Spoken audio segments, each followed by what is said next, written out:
Well, welcome to 20 Minutes with Mike. I'm so pleased that you're joining me today. As you see, I've kind of switched around the recording today. The lighting wasn't very good looking the other way, so I thought we'd try something new. In any event, I think we have an excellent show for you today. I'm going to be talking about delayed gratification and how important that is to running a successful law practice, how important that is to running a successful business. So let's get started. In the 1960s, a Stanford professor by the name of Walter Mischel did a study which has become known as the marshmallow experiment. And the marshmallow experiment was very interesting. He took a bunch of 4 and 5-year-old kids, and he'd bring them into a room, and he'd stick a marshmallow on a table, and he'd say, "I'm going to leave the room for a few minutes. If you want to eat the marshmallow, that's fine. But if you don't eat the marshmallow, when I come back, I'll give you 2 of them." All right. And as you can imagine, a bunch of 4 and 5-year-old kids, a bunch of them, ran over and grabbed the marshmallow and ate it right away. But a number of them did not. Now, what was interesting about that experiment is not so much what occurred then, but the follow-up. So over the next 40 years, they tracked these kids to see if there was any difference between the kids that engaged in delayed gratification and the kids who ate the marshmallows right away. And what they found was really, really interesting. The report said that, the children who were willing to delay gratification and waited to receive the second marshmallow ended up having higher SAT scores, lower levels of substance abuse, lower likelihood of obesity, better responses to stress, better social skills as reported by their parents, and generally better scores on virtually every range of other life measures. Now, this was repeated later on in another study from the University of Rochester, but they did a little twist to it, and that was basically the unreliable experiences. They broke the kids into 2 different groups, one in which the person who made the promise wouldn't necessarily keep the promise, and the other that was a reliable experience. And not terribly surprising, what they found was the children in the unreliable group had no reason to trust the researchers to bring the second marshmallow, so they didn't wait very long to eat the first one. I mean, if you don't think that you're going to actually get anything at the end, there is no reason to wait. But kids in the second group that were training their brains to see delayed gratification as a positive, that they were going to get something positive and they could rely on that, what they found is that they not only developed a better capacity to wait, but they waited an average of 4 times longer than the first group. And the study found the children's ability to delay gratification and display self-control was not a predetermined trait, but rather was impacted by the experiences and environment that surrounded them. In fact, the effects of the environment were almost instantaneous. Just a few minutes of reliable or unreliable experiences were enough to push the actions of each child in one direction or another. So here's the bottom line on this. There's a lot of reasons why people don't engage in delayed gratification, and a lot of it has nothing to do with willpower or character or strength. It has to do with experiences and your belief in the reliability of the end game. So, putting money in the bank doesn't make a lot of sense if you don't think you're going to live past 25. Right? Putting money in the bank doesn't make much sense if you don't trust the system. Investing in the stock market doesn't make much sense if you think that everything's going to crash. So it really, delayed gratification has a lot more to do with your experiences. But let's take that out of the equation for a moment, and let's just talk about delayed gratification from the perspective of what does it do for you. If you can learn to engage delayed gratification as a positive, what the studies all show pretty demonstratively is that you are much more likely to be successful. So let's talk about that in a business setting. For many young lawyers or people who are just starting out in a law practice, one of the biggest challenges is cash flow, right? You have a good month and you pay all your bills, and then you have a bad month and you can't pay all your bills. And then the question is, well, what do you do? And traditionally, the only thing that a person could do was either take money out of their pocket, if they have it. A lot of times they don't, or they go and get a bank loan, or they put it on a credit card, which is effectively taking out a bank loan.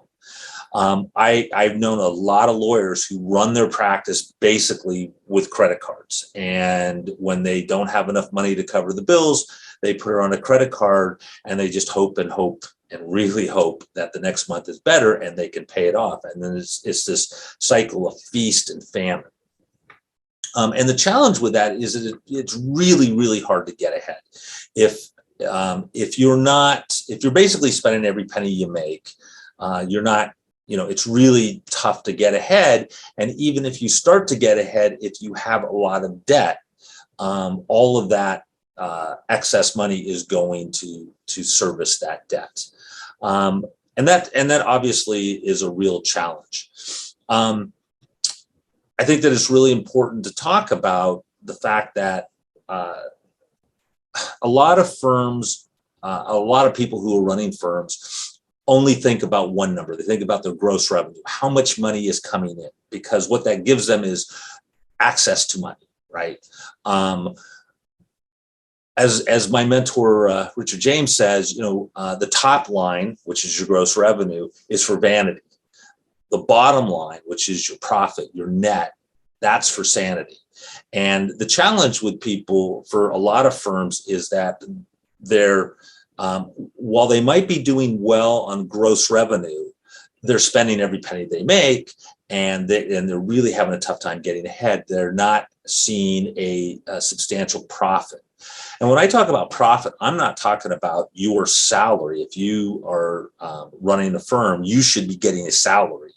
I'm talking about the money over and above that. So not at some other time in another episode, I'll talk about why it's so critical that you give yourself a salary. And it is for a whole host of reasons. But let's just assume that you are doing that is part of your overhead, your salary. What I'm talking about is the money above and beyond that. I'm talking about the profit margin above and beyond that, because your firm needs to have profit above and beyond your salary for the very reasons that I'm going to be talking about. If you don't have profit, which you are putting away, I don't mean profit that you're going out and just buying a new Mac or going on vacation or getting a new car or, in my case, go buy a new guitar. I'm talking about profit that you are actually saving, sticking in the bank. If you don't do that, when you run into those thin times, those times where, for whatever reason, the phone's not ringing, or the phone's ringing, but people are coming in and they're not hiring, or like we have just experienced, this pandemic, it really made a huge difference. And let me tell you a really important story. The end of 2019, so I use the profit first methodology. And what that means basically is that when money comes in, a small percentage goes into a profit fund, a percentage goes into a tax fund, a percentage goes into my payroll, and then money goes into the operating account to run the business.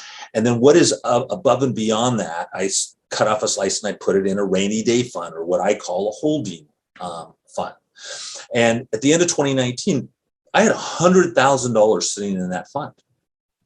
And I remember going to my financial advisor and complaining, it's really driving me nuts. I got all this money sitting in this fund, and it's not really doing anything. It's getting, some minuscule interest rate, hardly worth anything.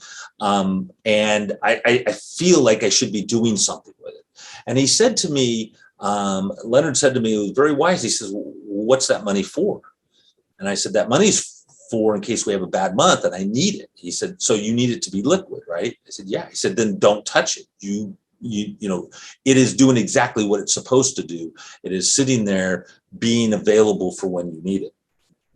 Now, to be honest, it did not sit well with me to do that. I felt like it should be doing something, actually earning some money, but it wasn't. But a couple months later, the pandemic hit, and man, that $100,000 turned into less than $1,000 by summer. Now, the good news is as we had to adjust and as we acclimated to the pandemic, I was able to build that fund back up to 100K by the end of the year.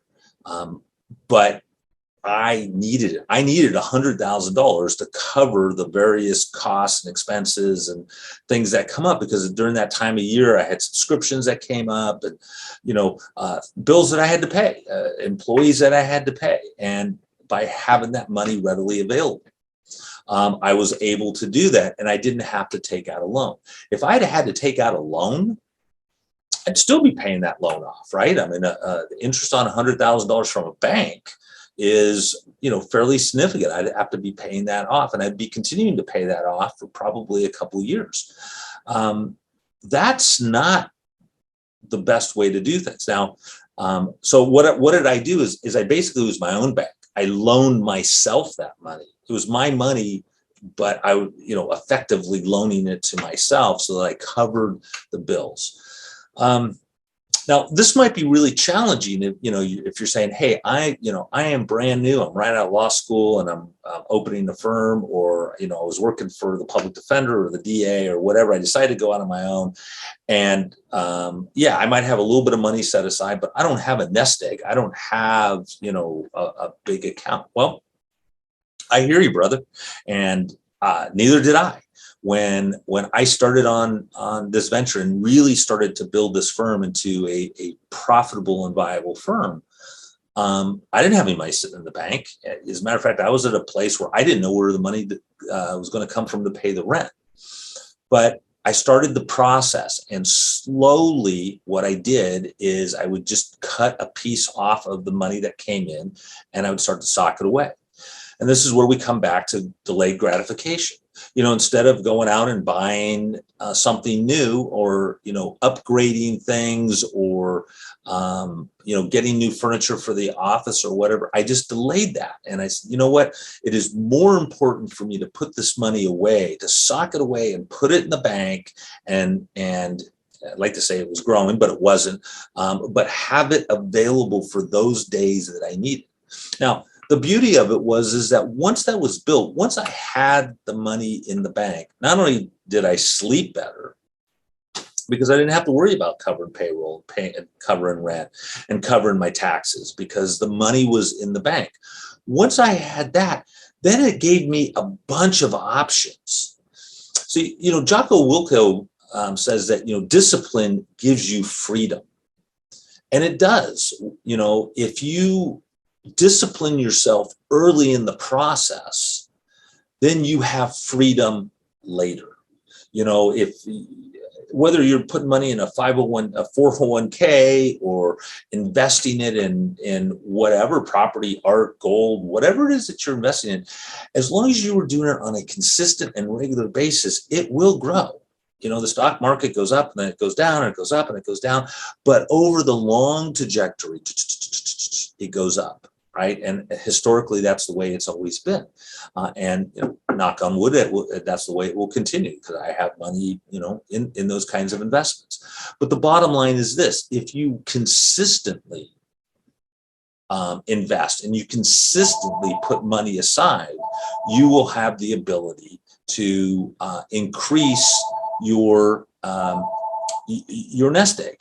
And then if there is a month or a week, or a period of time where money is tight, for whatever, and and even now, I mean, we have a very thriving and viable business, but there are still months where things are slow, and the people still want their rent, and the employees still want to get paid, and and all of that.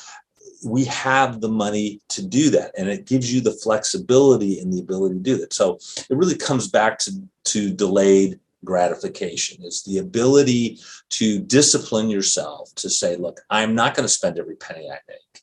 Rather, what I'm going to do is I'm going to jealously hold on to money that I can. Now, one of the ways that I did this that was really, really helpful to me was I look at my bank account every single day, and I've gotten into that habit, and I've been saying that in all of these shows for quite a while. I look at the bank account every single day. Why? Because what I think about is what I bring about, and if I'm looking at that bank account, I'm noticing that it's growing. Now, there's another thing to just be aware of. Our body runs on chemicals all day long, right? We do things that make us feel good because we get dopamine hits. That's why social media works. When you get a like on your Facebook page, you get a little dopamine hit. It makes you feel better. When you accomplish something, you get these little chemical hits of joy that make you feel better. That's what sales are all about. Getting you to buy something is giving you, causing your body to give you a little dopamine hit, a little feel good juice, right?